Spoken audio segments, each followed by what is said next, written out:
Hey yo tout le monde, c'est Game68240 pour une nouvelle vidéo, un tuto modding sur GTA V. Aujourd'hui je vais vous apprendre à ne plus avoir vos roues qui disparaissent ou alors d'autres éléments sur la voiture si jamais vous en avez. Mais la plupart du temps ce qui se passe en jeu c'est que lorsque vous modez un véhicule et que vous ne mettez pas la roue sous d'autres loads, et ben la roue va simplement disparaître. Donc c'est un petit peu dommage puisque un véhicule sans roue c'est assez moche, mais ça peut également arriver, ça dépendra des véhicules et de la qualité de votre véhicule.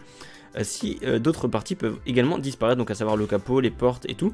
Moi sachez que je n'ai jamais eu ce souci là, donc je ne pense pas que ça puisse arriver, mais pour certains trucs, par exemple pour les motos, ça peut arriver. La moto de la Baro Team avait ce souci, elle disparaissait entièrement.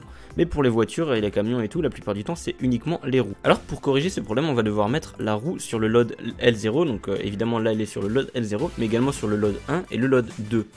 Pour que la voiture, enfin que la roue soit visible à plusieurs distances d'affichage. Donc la plupart du temps elle sera uniquement sur le L0 si jamais vous n'avez rien touché ou alors que vous avez téléchargé un mode qui n'est pas forcément complet. Et du coup il faudra la mettre manuellement sur les autres loads. Donc on va faire d'abord tout cacher et faire juste apparaître le petit carré, enfin le mot en gras wheel-LF entre accolades. On va cliquer sur Dismiss.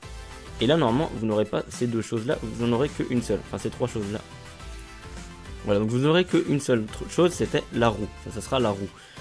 Et donc maintenant il faudra simplement copier la roue. Donc on va aller dans Create, on fait Copy, on clique bien sur la vue Left, Front ou n'importe où, mais tant que c'est pas la vue 3D ni la vue UV Mapper, on clique une fois, une deuxième fois. On a trois roues, ne bougez surtout pas la souris quand vous cliquez, sinon vous pourrez déplacer la roue sans faire exprès. On va ensuite cliquer sur LF, on va décocher L0. On clique sur Convert to Compound, on clique sur le bouton Lock, donc le petit cadenas, on clique sur L0. On va glisser la première roue dedans, bien sûr ne mettez pas les noms, ça sera beaucoup mieux. On décoche L0, on coche L1, on glisse la roue dedans. On décoche L1, on coche L2 et on glisse la troisième roue dedans.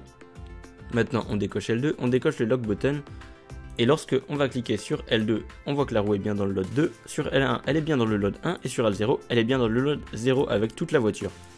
Donc voilà, sachez que ça vous pouvez le faire avec toutes les parties qui disparaissent. Admettons que là sur ma Pagani j'ai la porte avant gauche qui va disparaître et moi je vais pouvoir la mettre sur le load 2 et le load 1.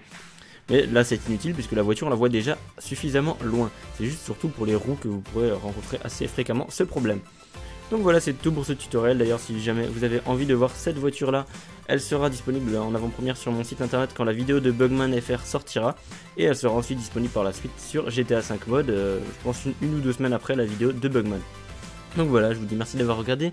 Si la vidéo vous a plu, vous a été utile, n'hésitez pas à mettre un petit pouce bleu en bas de la vidéo, à liker, à lâcher un petit commentaire pour me dire ce que vous en avez pensé, à vous abonner à ma chaîne si ce n'est pas déjà fait. Vous pouvez également aller faire une petite visite sur mon site internet pour avoir plus de tutoriels ou alors même des tutoriels en avance. Et moi je vous dis à plus pour de nouvelles vidéos. Ciao.